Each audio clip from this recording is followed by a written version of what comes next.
मध्य प्रदेश में समान नागरिक संहिता यूसीसी लागू करने को लेकर सरकार द्वारा गठित उच्च स्तरीय समिति ने जनसंवाद और सुझाव प्रक्रिया की शुरुआत इंदौर से की।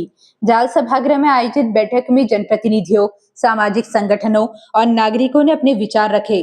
अधिकांश वक्ताओं ने यूसीसी का समर्थन किया, जबकि मुस्लिम समाज के एक वरिष्ठ प्रतिनिधि ने शरिया कानून को सर्वोपरि बताते हुए इसका विरोध किया और 3 तलाक कानून पर भी सवाल उठाए। बैठक में समिति सदस्य रिटायर्ड आईएएस शत्रुघ्न सिंह, कानूनविद अनूप नायर, प्रोफेसर गोपाल शर्मा और सामाजिक कार्यकर्ता बधुपाल सिंह मौजूद रहे। विधायक मालिनी गौड़ ने कहा कि देश में एक समान कानून होना चाहिए, जबकि महापौर पुष्यमित्र भार्गव ने यूसीसी को महिलाओं के हित में बताया। समिति प्रदेश भर से सुझाव लेकर 15 जून तक सरकार को अपनी रिपोर्ट सौंपेगी। सबसे पहले मैं मध्य प्रदेश के मुख्यमंत्री डॉक्टर मोहन यादव जी का अभिनंदन करता हूं कि पूरी ताकत के साथ मध्य प्रदेश में यूसीसी लागू हो, इसके लिए उन्होंने कड़े कदम उठाए। प्रदेश स्तर की एक कमेटी बनाई जो राष्ट्रीय, अंतर्राष्ट्रीय, अलग अलग धर्म समाज के वर्गों के लोगों से बात कर रही है, सभी प्रकार के कानूनों का अध्ययन कर रही है। और आज इंदौर में भी इस कमेटी ने सुझाव लिए, फिर वो उज्जैन जाएंगे और निश्चित तौर पर एक देश एक कानून के भाव से पहले उत्तराखंड और गोवा में ये काम हुआ और अब मध्य प्रदेश में भी बहुत जल्द होगा। वो अच्छा बने, सर्व उपयोगी बने, सर्वस्पर्शी बने। इसकी जो एक्सरसाइज हो रही है ये भी काबिले तारीफ है। हम सब ने सुझाव दिया है कि बर्थ को लेकर, डेथ को लेकर, मैरिज को लेकर, इनहेरिटेंस को लेकर, सक्सेशन को लेकर कानून अच्छे बने और जो मध्य प्रदेश में जनजाति समाज है उनके अधिकारों की रक्षा हो।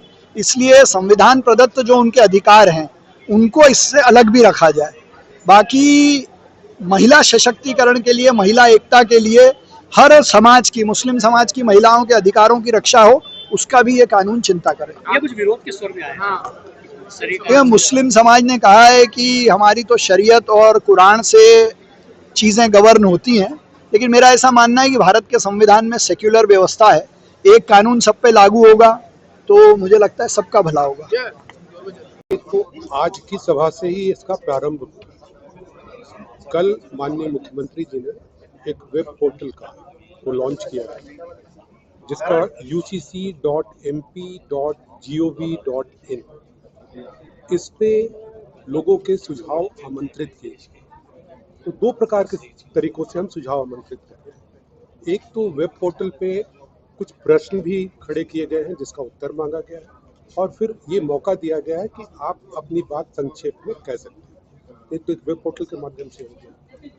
दूसरा, जो हर जनपद में जाकर, हर जिले में जाकर इस प्रकार की बैठकें आयोजित की जा रही है ताकि वहाँ का जो प्रबुद्ध समाज है उनकी भाषा में बात को समझने की कोशिश की जाए कि यूसीसी से मुतालिक कौन से ऐसे मुद्दे हैं जो उनको आंदोलित कर रहे हैं और उसका किस प्रकार से उस पर हमें डील करना है। अभी विचार प्रारंभ हुआ है। आपने देखा कि आज की सभा में तरह तरह के विचार आए। जो यूसीसी का विषय है वो काफ़ी बृहद है। विवाह विच्छेद, लिव इन रिलेशनशिप, उत्तराधिकार, ये विषय अपने आप में एक एक करके विषय, लेकिन इसमें लोगों के सुझाव आए हैं, उससे हमारा भी ज्ञान बढ़ता है। अब पूरे देश में ये बहस बहुत दिनों से चल रही है। मध्य प्रदेश की सरकार ने इस पर समिति गठित की है। समिति सभी लोगों के विचार सुनेगी। विचार सुनने के बाद जो आज की तारीख में कायदे कानून लागू है उसका अध्ययन करेगी। जो लोगों के विचार हैं उसको संग्रहित करेगी। फिर ये भी देखेंगे कि देश दुनिया में क्या चल रहा है। उसको देखने के बाद मध्य प्रदेश के लिए समान नागरिक संहिता लागू होनी चाहिए, नहीं होनी चाहिए, होनी चाहिए तो किस रूप में होनी चाहिए, इस संबंध में अपने अनुशंसाएं। सर, ये कब तक का सिलसिला चलेगा? मतलब हम अलग अलग जनपद में पहुंचेंगे, कितने दिन का शेड्यूल हमने तय किया है, कब तक हम अपनी रिपोर्ट जो है वो प्रस्तुत करेंगे? तो प्रयास ये है कि अगले महीने यानी जून में ही जितने भी जनपद में हमें जाना है वहाँ जाके, जो जिलों में जाना है वहाँ जाके उनकी बात, सब लोगों की बात सुन ली जाए। 15 जून तक का समय दिया गया है कि वेब पोर्टल पे आप अपने सुझाव दे सकते हैं। जब वो सुझाव आ जाएंगे तो उनका अध्ययन किया जाएगा। तो कोशिश ये होगी कि जुलाई के महीने में हम अपनी बात को अंतिम रूप दें। सर, देश के कई कुछ राज्यों में जो यूसीसी कानून लागू हो चुका है, जैसे गोवा हुआ, उत्तराखंड हुआ है, तो क्या लगता है कि ये दूसरे राज्यों में ये लागू होने में इतनी परेशानियां क्यों आ पाती है? नहीं, बाकी राज्यों के बारे में तो मैं नहीं कह सकता। जैसे उत्तराखंड में यूसीसी लागू हुआ, काफ़ी समय से लागू हो गया। वहाँ जो विवाहों का पंजीकरण, मैं आपको एक उदाहरण दे रहा हूँ। विवाहों का जो पंजीकरण है, पहले भी जैसे मध्य प्रदेश में आज भी एक कानून है, एक रूल है कि आप विवाहों का पंजीकरण करेंगे, लेकिन पंजीकरण नहीं हो रहे थे। उत्तराखंड में भी इस प्रकार के कायदे कानून लागू थे।